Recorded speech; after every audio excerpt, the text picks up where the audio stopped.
Fuck you.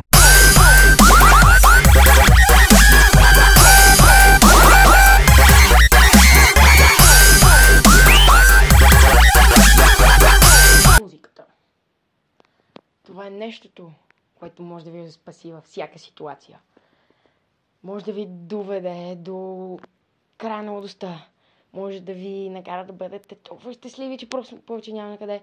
Може да ви направи толкова тъжни, че няма накъде. Така, в днешно време има адски много изпълнители и малко по-малко групи.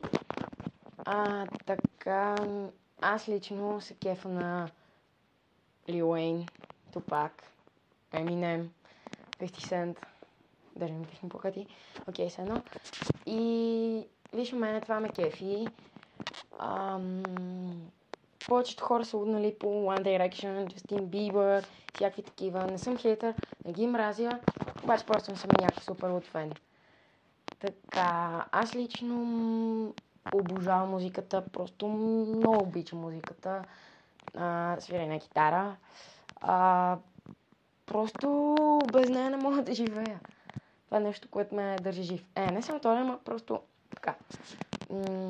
Аз много обичам музика. И така, първо да почнем да говорим за конкретен изпълнител. Примерно, нашумелия през миналото лято китаец, корец или какъвто е там, Пси, както искате да му казвате. Той пична просто направи една песен и просто взриви целия YouTube в клипчето с най-много гледания негово. И просто кефа му се напича как така една песен стана толкова известен. Сега направи нова.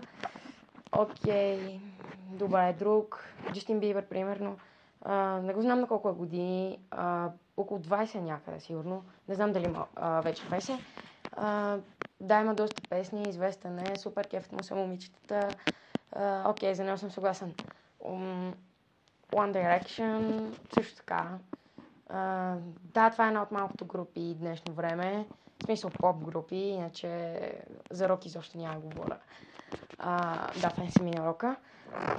Най-много слушам черно, поп, рок, да.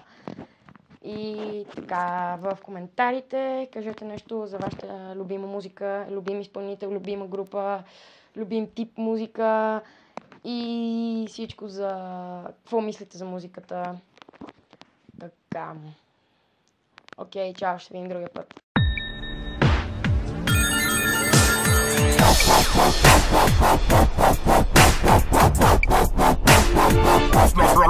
Next song.